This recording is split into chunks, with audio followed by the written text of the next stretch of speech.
Hello friends, welcome back to my channel Simnas food world. അപ്പോൾ ഇന്ന് ഞാൻ വന്നിട്ടുള്ളത് നല്ല ഒരു ഇടിയപ്പം അല്ലെങ്കിൽ നൂലപ്പം റെസിപ്പി ആയിട്ടാണ്. അപ്പോൾ പലർക്കും ബുദ്ധിമുട്ടുള്ള ഒരു കാര്യമാണ് ഇടിയപ്പം രാവിലെ റെഡിയാക്കുക എന്നുള്ളത്, അല്ലെങ്കിൽ നൂലപ്പം രാവിലെ റെഡിയായി കിട്ടുക എന്നുള്ളത്. അപ്പോൾ ഇനി അങ്ങനെയുള്ള പ്രശ്നങ്ങളൊന്നുമില്ല, എളുപ്പത്തിൽ സിമ്പിളായിട്ട് നല്ലൊരു ട്രിക്കുമായിട്ടാണ് ഞാൻ വന്നിട്ടുള്ളത്. അപ്പോൾ എല്ലാവരും ഒന്ന് കണ്ടു നോക്കുക, തീർച്ചയായിട്ടും 100% സക്സസ് ആവുന്ന നല്ലൊരു ട്രിക്കാട്ടോ. അപ്പോൾ കണ്ടു നോക്കിയിട്ട് ഇഷ്ടപ്പെട്ടാൽ തീർച്ചയായിട്ടും ട്രൈ ചെയ്ത് നോക്കുക. പിന്നെ ചാനലിൻ്റെ വീഡിയോസൊക്കെ ആദ്യമായിട്ട് ആരെങ്കിലും കാണുകയാണെങ്കിൽ ഇതേ തൊട്ട് താഴെയുള്ള സബ്സ്ക്രൈബ് ബട്ടൺ പ്രസ് ചെയ്ത് തൊട്ടടുത്തുള്ള കുഞ്ഞ് ബെല്ലൈക്കൻ കൂടി ഇനേബിൾ ചെയ്യട്ടോ. അപ്പോൾ നമുക്ക് പെട്ടെന്ന് തന്നെ ഈ ഇടിയപ്പം റെസിപ്പി നല്ലൊരു ട്രിക്കോട് കൂടി എളുപ്പത്തിൽ റെഡിയാക്കുന്നത് എങ്ങനെയാണെന്ന് നോക്കാം. നല്ല സോഫ്റ്റ് ആയിട്ടുള്ള ഇടിയപ്പം റെഡിയാക്കാനായിട്ട് ഞാനിപ്പോൾ ഈ ഒരു ഗ്ലാസിൻ്റെ അളവിലാണ് ഇടിയപ്പത്തിന് ആവശ്യമായിട്ടുള്ള പൊടിയും അതുപോലെ ഇടിയപ്പത്തിന് ആവശ്യമായിട്ടുള്ള അതിൻ്റെ വെള്ളമൊക്കെ എടുത്ത് പറയാനായിട്ട് പോകുന്നത്. അപ്പോൾ നിങ്ങളൊരു കാര്യം മാത്രം ശ്രദ്ധിച്ചാൽ മതി, ഏത് പാത്രത്തിലാണോ നിങ്ങൾ ആദ്യം ഇടിയപ്പത്തിന് ആവശ്യമായിട്ടുള്ള പൊടി അളന്നെടുക്കുന്നത് അതേ സെയിം പാത്രത്തിലായിരിക്കണം, അല്ല അതേ സെയിം ഗ്ലാസ്സിലായിരിക്കണം ഇടിയപ്പത്തിന് ആവശ്യമായിട്ടുള്ള വെള്ളമൊക്കെ അളന്ന് എടുക്കാനായിട്ട്. അപ്പോൾ ആ ഒരു കാര്യം മാത്രം ഒന്ന് ശ്രദ്ധിക്കുക.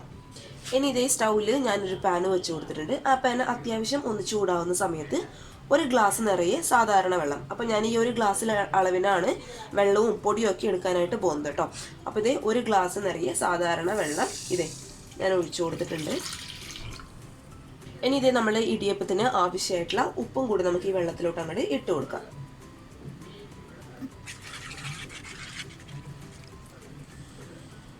വെള്ളം തിളക്കാനൊന്നും കാത്തു നിൽക്കേണ്ട ആവശ്യമില്ല. നമ്മൾ ഏത് ഗ്ലാസ്സിലാണോ വെള്ളം അളന്നെടുത്തത് അതേ സെയിം ഗ്ലാസ്സിൽ അതേ സെയിം ക്വാണ്ടിറ്റിയിൽ, ഇപ്പോൾ ഒരു ഗ്ലാസ് വെള്ളമാണ് എടുത്ത് ഒഴിച്ചതെങ്കിൽ ഒരു ഗ്ലാസ് പൊടി, ഒരു ഗ്ലാസ് വെള്ളത്തിന് ഒരു ഗ്ലാസ് പൊടി കേട്ടോ. 1.5 ഗ്ലാസ്സാണ് പൊടി എടുക്കുന്നതെങ്കിൽ 1.5 ഗ്ലാസ് വെള്ളം. അപ്പോൾ ഒരു ഗ്ലാസ് നിറയെ ഇടിയപ്പത്തിന് എടുക്കുന്ന പൊടി ഞാൻ ഈ ഒരു വെള്ളത്തിലോട്ട് അങ്ങോട്ട് ഇട്ട് കൊടുക്കുകയാണ്.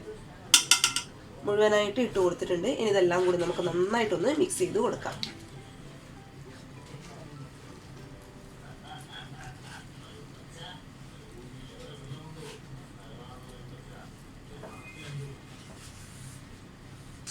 ഇനി നമ്മൾ ഒഴിച്ചു കൊടുത്ത ഈ ഒരു വെള്ളം കറക്റ്റായിട്ട് വറ്റി ഒന്ന് ടൈറ്റായിട്ട് വരണം കേട്ടോ. ഇതിപ്പോൾ കണ്ടോ, ഇതൊരു പശപ്പ് പോലെയാണ് ഇരിക്കുന്നത്. ഇനി ഇതൊന്ന് വറ്റി കുറുകി വരണം. അതുവരെ നമുക്ക് ഈ സ്പൂൺ വെച്ചിട്ട് ഒന്ന് ഇളക്കി കൊടുക്കാം. ജസ്റ്റ് ഒരു 3-4 മിനിറ്റിൻ്റെ ആവശ്യം മാത്രമേ ഉള്ളൂ കേട്ടോ. എനിക്ക് തോന്നുന്നു മറ്റേ ഒരു സ്റ്റെപ്പിനേക്കാളും സാധാരണ എല്ലാവരും ചൂടുവെള്ളം ഒഴിച്ച് നമ്മൾ അങ്ങനെയല്ലേ സെറ്റ് ചെയ്യാറ് ഇടിയപ്പം. ഞാൻ ഇതിന് മുന്നേ ഒരു വീഡിയോ ഇട്ടിട്ടുണ്ടായിരുന്നു. എനിക്ക് തോന്നുന്നു അതിനേക്കാളും കുറച്ച് എളുപ്പം ഇതാണ് കേട്ടോ. കാരണം നമുക്ക് എളുപ്പത്തിൽ ചെയ്തെടുക്കാനായിട്ട് പറ്റിയ നല്ലൊരു മെത്തേഡാണ് കേട്ടോ. അപ്പോൾ എല്ലാവരും ഇങ്ങനെ കൂടി ഒന്ന് ട്രൈ ചെയ്ത് നോക്കുക. അപ്പോൾ വെള്ളം എന്ന് പറയുന്നത് ഒരുപാട് വറ്റാനായിട്ട് കാത്തു നിൽക്കേണ്ട ആവശ്യമില്ല.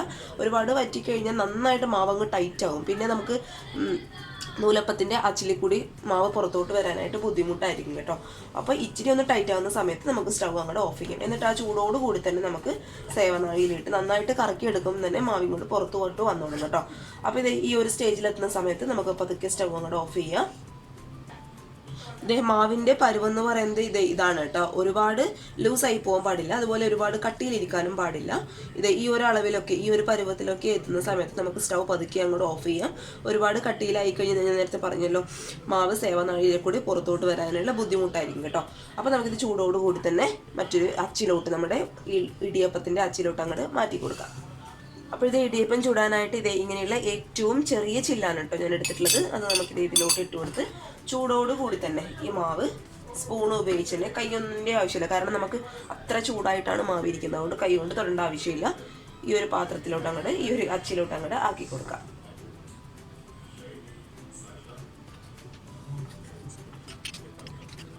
ഇനി ഞാനിവിടെ ഇഡ്ഡലി തട്ട് എടുത്തിട്ടുണ്ട്. ഇഡ്ഡലി തട്ടിലോട്ട് കുറച്ച് ഓയിലോ വെളിച്ചെണ്ണ എന്താ വെച്ചാൽ തടയി കൊടുക്കുക കേട്ടോ. നമ്മുടെ ഇടിയപ്പം ആയി കഴിഞ്ഞാൽ പെട്ടെന്ന് നിങ്ങൾ വിട്ട് വരാൻ വേണ്ടിയിട്ട്. ഇനി ഇത്ര സ്മൂത്തായിട്ട് നിങ്ങൾ എപ്പോഴെങ്കിലും ഇടിയപ്പം ചുട്ടെടുത്തിട്ടുണ്ടോ? ഇത്രയും സിമ്പിളാണ് കേട്ടോ. അപ്പോൾ ഒരു കാര്യം മാത്രം ശ്രദ്ധിച്ചാൽ മതി, മാവിന് നന്നായിട്ട് ചൂട് വേണം. അപ്പോൾ നിങ്ങൾ ഇങ്ങനെ പകുതി മാവ് ഈ ഒരു അച്ചിലോട്ട് നിറച്ചതിന് ശേഷം ബാക്കിയുള്ള മാവ് നന്നായിട്ട് ചൂട് പോവാതിരിക്കാൻ വേണ്ടിയിട്ട് അടച്ച് വെക്കുക കേട്ടോ. ചൂടുണ്ടായി കഴിഞ്ഞാൽ പെട്ടെന്ന് ഇതങ്ങോട്ട് വിട്ട് വന്നോളും കേട്ടോ. അപ്പോൾ അതൊന്ന് മാത്രം ശ്രദ്ധിച്ചാൽ മതി. അപ്പോൾ ഇതിലുള്ള മാവ് തീർന്നു. അപ്പോൾ നമുക്ക് അടുത്ത ട്രിപ്പ് അങ്ങോട്ട് നിറച്ച് കൊടുക്കാം.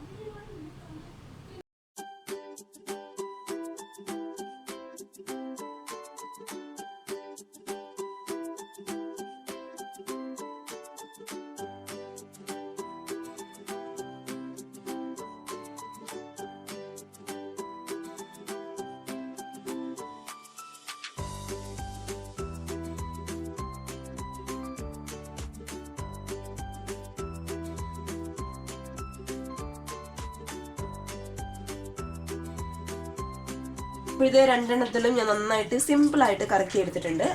ഇതേ സ്റ്റീമറിൽ ഞാൻ കുറച്ച് ആവശ്യത്തിന് വെള്ളവും വെച്ചിട്ടുണ്ട്. അപ്പോൾ നമുക്കിത് നന്നായിട്ടൊന്ന് സ്റ്റീം ചെയ്തെടുക്കാം കേട്ടോ. ഒരുപാട് സമയമൊന്നും വേണ്ട. ഏകദേശം 5 മിനിറ്റൊക്കെ കൊണ്ട് നമ്മുടെ ഇടിയപ്പം ചടപടയെന്ന് റെഡിയായി കിട്ടും കേട്ടോ. അപ്പോൾ ഇത് 2 തട്ടും ഞാൻ വെച്ച് കൊടുത്തു. അപ്പോൾ ഇത് അടച്ച് വെച്ച് കറക്റ്റ് 5 മിനിറ്റ് കേട്ടോ, 4-5 മിനിറ്റ് മാത്രം മതിയോ. ഇതേ നമ്മുടെ ഇടിയപ്പൊക്കെ നന്നായിട്ട് വെന്ത് വന്നിട്ടുണ്ട്. ഏകദേശം ഒരു 3-4 മിനിറ്റ് കൊണ്ട് തന്നെ ഇടിയപ്പം നന്നായിട്ട് വേവും കേട്ടോ. പെട്ടെന്ന് വേവുന്ന സാധനമാണ് ഇതേ. ഈ ഒരു പരുവത്തിലൊക്കെ ആവുന്ന സമയത്ത് നമുക്ക് പതുക്കെ സ്റ്റൗ അങ്ങോട്ട് ഓഫ് ചെയ്ത് കൊടുക്കാം. കയ്യിലൊന്നും ഒട്ടി പിടിക്കാനും ആയിട്ട് പാടില്ല. അതേസമയം നന്നായിട്ട് വേവും വേണം. എളുപ്പത്തിൽ ഉണ്ടാക്കാനായിട്ട് പറ്റും കേട്ടോ. നമ്മൾ ഈ ഒരു വെള്ളം ഒഴിക്കുന്ന ആ ഒരു സമയത്തും അതുപോലെ പൊടിയുടെ അളവുകളൊക്കെ ഒന്ന് ശ്രദ്ധിച്ചാൽ തന്നെ എളുപ്പത്തിൽ റെഡിയാക്കി എടുക്കാൻ പറ്റും. നല്ല ടേസ്റ്റുള്ള ഒരു റെസിപ്പി ആട്ടോ. ഈ പറയുന്നത് എനിക്കും ആദ്യം ഒന്നും ശരിയാവുന്നുണ്ടായിരുന്നില്ല. പിന്നെ വെള്ളത്തിൻ്റെ അളവ് കുറച്ചൊക്കെ റെഡിയാക്കി നോക്കിയിട്ടാണ് ഈ അവസാനം ഈ ഒരു സ്ഥിതിയിലായി കിട്ടിയത്. അപ്പോൾ എല്ലാവരും ട്രൈ ചെയ്ത് നോക്കുക. ഇതുവരെ സക്സസ് ആവാത്തവർ ഇങ്ങനെ കൂടി ഒന്ന് ട്രൈ ചെയ്ത് നോക്കുക. ഉറപ്പായിട്ടും സക്സസ് ആവും കേട്ടോ. പിന്നെ എന്തെങ്കിലും ഡൗട്ടോ കാര്യങ്ങളൊക്കെ ഉണ്ടെങ്കിൽ നിങ്ങളൊന്ന് കമൻറ്റ് ബോക്സിൽ അറിയിക്കുക. ഞാൻ തീർച്ചയായിട്ടും റിപ്ലൈ തരുന്നതായിരിക്കും. അപ്പോൾ ഇടിയപ്പം റെസിപ്പി എല്ലാവർക്കും ഇഷ്ടമായെന്ന് വിചാരിക്കുന്നു. പിന്നെ തേങ്ങയൊക്കെ നിങ്ങളുടെ ഇഷ്ടത്തിനനുസരിച്ച് എടുക്കുക കേട്ടോ. ഞാൻ എന്തായാലും ഇട്ടിട്ടില്ല. നിങ്ങൾക്ക് ഇഷ്ടമാണെന്നുണ്ടെങ്കിൽ ഇട്ടോളൂ കേട്ടോ. അപ്പോൾ നാളെ ഒരു നല്ല വീഡിയോ ആയിട്ട് കാണും വരെ താങ്ക് യു ഫോർ വാച്ചിങ് സീംനാസ് ഫുഡ് വേൾഡ്. ബൈ.